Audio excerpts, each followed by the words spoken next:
Shalom saudaraku, kembali lagi bersama saya Ronald Tahe Sitepu dalam program Kohelet Modern Channel. Kali ini saya ingin melanjutkan pembahasan kita mengenai polemik dalam kekristenan terkait dengan virus corona. Bapa di sorga, terpujilah namamu dari kekal sampai kekal. Kiranya channel ini menjangkau banyak jiwa-jiwa untuk kemuliaan namamu. Dan berkatilah setiap orang yang telah mendukung channel ini. Di dalam nama Yesus hambamu berdoa. Amin. Virus corona yang dikenal dengan istilah populer adalah COVID-19 telah merenggut banyak korban di seluruh dunia. Secara khusus di Indonesia juga memprihatinkan kita semua. Presiden telah menghimbau kepada kita semua, seluruh masyarakat Indonesia, untuk menghindari pertemuan-pertemuan, kumpulan-kumpulan dalam skala besar dan diminta untuk beraktivitas di rumah. Tujuannya adalah untuk mengurangi potensi atau peluang penyebaran virus corona ini dengan cepat.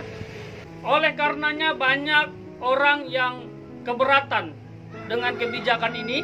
Pro dan kontra pun telah terjadi terkait dengan ibadah di gereja. Ada beberapa tanggapan dan respon rohaniawan yang saya setuju dan tidak setuju. Yang setuju pertama adalah Bapak Pendeta Timotius Arifin. Menurut saya beliau adalah orang yang bijaksana, taat kepada pemerintah, menghormati keputusan pemerintah. Karena himbauan itu dari Presiden dan Gubernur Bali. Dan menghimbau kepada seluruh jemaat untuk beribadah di rumah. Dan ibadah tidak libur, hanya saja tempatnya di rumah-rumah. Beliau memfasilitasi jemaat dalam bentuk online, baik itu pujian penyembahan maupun khotbah. Yang kedua adalah Bapak Pendeta Estra Soru. Beliau telah membahas hal ini dalam YouTube-nya secara detail.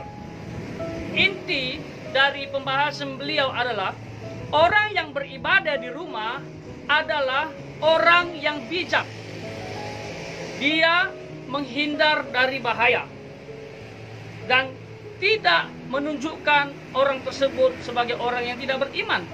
Sedangkan tanggapan rohaniawan yang saya tidak setuju yang pertama adalah Bapak Pendeta Samuel Sitanggang. Demikian ungkapan beliau yang saya temukan di medsos. Beliau mengatakan bahwa saya kurang setuju ibadah online. Maaf, ini himbauan dibayangi ketakutan. Saya mau ajak kita beriman, kemanapun saudara dan apapun teknologi COVID-19 akan menemukan kita, sementara ibadah itu tidak bisa digantikan oleh apapun, termasuk hikmat apalagi teknologi.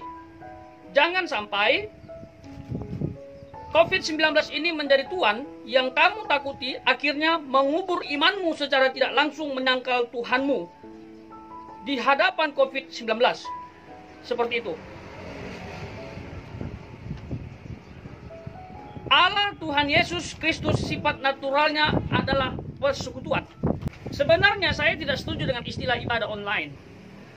Yang benar itu medianya online, fasilitasnya online. Yang namanya ibadah tetap kita membangun hubungan dengan Allah. Hanya saja tempatnya di rumah-rumah. Betul, sifat naturalnya Allah itu adalah persekutuan. Tapi apakah persekutuan yang dimaksud adalah di tempat ibadah yang kita kenal saat ini, yaitu bangunan gereja? Kan tidak serta-merta seperti itu. Saya setuju ibadah itu tidak bisa digantikan oleh apapun. Yang hendak menggantikan ibadah itu siapa? Kita yang beribadah di rumah tidak sedang menggantikan ibadah. Karena esensi ibadah itu bukan di mana kita beribadah, tetapi bagaimana kita beribadah dan kepada siapa kita beribadah. Bukankah ibadah yang benar tidak dibatasi ruang dan waktu? Yang kedua adalah Bapak Pendeta Jacob Nahuei. Saya hormat kepada beliau karena beliau adalah senior pastor, sesepuh kita yang layak kita acungkan jempol. Tetapi statement beliau saya tidak setuju. Beliau mengatakan demikian, gereja kok libur? Itu sih gereja tidak punya iman.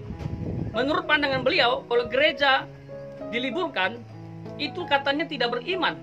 Lagi-lagi sama seperti tadi. Siapa yang mau meliburkan ibadah? Kita beribadah di rumah.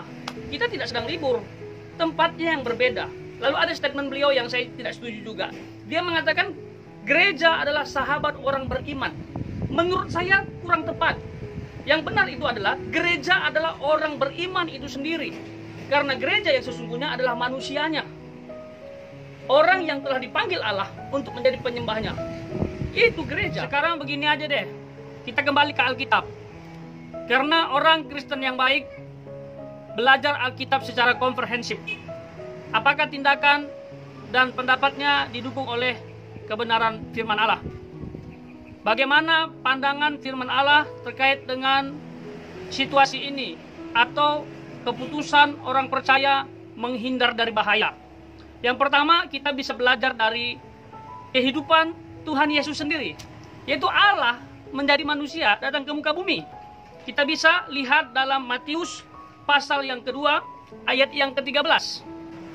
Setelah orang-orang Majus itu berangkat, nampaklah malaikat Tuhan kepada Yusuf dalam mimpi dan berkata, "Bangunlah, ambillah anak itu serta ibunya, larilah ke Mesir dan tinggallah di sana sampai aku berfirman kepadamu, karena Herodes akan mencari anak itu untuk membunuh dia." Lalu hal ini bisa juga kita lihat dalam Yohanes pasal yang ke-7 ayat 1 yang berbunyi, "Sesudah itu Yesus berjalan keliling Galilea, sebab ia tidak mau tetap tinggal di Yudea, karena di sana orang-orang Yahudi berusaha untuk membunuhnya." Mengapa Tuhan Yesus harus menyingkir? Karena Tuhan tahu waktunya belum tiba untuk dia disalib. Yang kedua adalah Rasul Paulus. Tercatat dalam Kisah Para Rasul pasal 9 ayat 23 sampai 25. Beberapa hari kemudian, orang Yahudi merundingkan suatu rencana untuk membunuh Saulus. Tetapi maksud jahat itu diketahui oleh Saulus. Siang malam orang-orang Yahudi mengawal semua pintu gerbang kota supaya dapat membunuh dia. Sungguh pun demikian, pada suatu malam murid-muridnya mengambilnya dan menurunkannya dari atas tembok kota dalam sebuah keranjang. Jadi Paulus pun menghindar dari bahaya. Karena kalau dia tidak menghindar, dia ditangkap lalu dibunuh. Ending dari kehidupannya, dia tidak takut mati, sehingga dia dipenggal kepalanya demi Kristus. Tapi ini bijaksana, dan dia tidak mau menantang bahaya, dia menghindar dari bahaya. Berikutnya, dalam Roma pasal 13 ayat 1 sampai 4. Ayat ini mendukung himbauan atau kebijakan pemerintah terhadap warganya. Yang intinya adalah kita harus taat dan tunduk terhadap pemerintah. Karena pemerintah berasal dari Allah dan ditetapkan oleh Allah. Tidak ada satu pemimpin pun yang tidak berasal dari Allah, karena semuanya seizin Allah. Dan barang siapa yang melawan pemerintah berarti melawan ketetapan Allah. Tapi memang ayat ini tidak bisa ditelan mentah-mentah. Selama kebijakan untuk kebaikan kita dan tidak bertentangan dengan firman Allah, kenapa tidak? Karena pemerintah adalah wakil Allah di muka bumi untuk menegakkan kebenaran. Yang terakhir bisa kita lihat dalam Amsal pasal 22 ayat yang ketiga. Demikian bunyinya, "Kalau orang bijak melihat malapetaka, bersembunyilah ia. Tetapi orang yang tak berpengalaman berjalan terus, lalu kena celaka." Jadi kesimpulannya, berdasarkan firman Tuhan yang sudah kita pelajari tadi, yang sudah kita renungkan tadi, yang sudah kita ulas tadi, orang yang menghindar dari bahaya itu adalah orang yang bijak. Sama sekali tidak menunjukkan bahwa dia tidak beriman kepada Allah atau orang yang takut. Karena Allah sendiri telah mengajarkannya dan meneladankannya, termasuk juga Rasul Paulus. Oke, mungkin teman-teman mengatakan konteksnya kan beda. Masalah atau bahaya yang dihadapi Tuhan Yesus dan Rasul Paulus. Nah, saya ingin kutip sedikit peristiwa bangsa Israel yang ada di Mesir. Ya, saya tidak tunjukkan ayatnya, tapi saya akan simpulkan. Yang dimana Allah pernah menurunkan 10 tulah. Dan Allah memberikan perintah agar seluruh bangsa Israel tetap di rumah. Karena akan ada bahaya yang mengerikan Tuhan turunkan untuk menimpa Mesir. Khususnya Fir'aun dan masyarakatnya. Dan termasuk tulah yang ke-10, merenggut banyak anak-anak sulung. Itu juga bangsa Israel disuruh di rumah saja. Tidak usah berkeliaran. Dan membuat sebuah tanda yang disebut dengan istilah Pesak atau Paskah. Saudaraku yang dikasih Tuhan, saat ini bukan lagi berbicara masalah kita beriman atau tidak beriman saat kita beribadah di rumah. Tapi ini masalah nyawa, masalah kehidupan orang banyak. Jadi orang yang beriman, yang sungguh-sungguh mengikut Yesus, yang kita percaya Allah menyertai kita, bisa juga kok mengalami bahaya, mengalami penderitaan. Tergantung tujuannya apa. Hanya Tuhan yang tahu. Yang jelas menurut saya, kita harus bijak dan menghindari setiap bahaya selama masih bisa.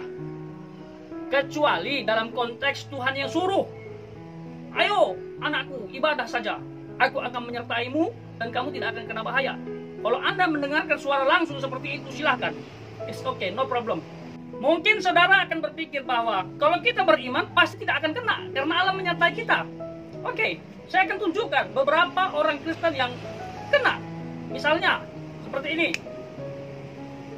Orang-orang di Italia itu banyak yang sudah percaya Yesus, orang Kristen. Tapi mengapa mereka juga kena? Apakah mereka tidak beriman kepada Yesus Kristus? Apakah mereka nggak sungguh-sungguh percaya kepada Yesus Kristus? Lalu yang ini, saya mendapatkan pesan melalui media sosial, ada 4 pendeta yang telah meninggal.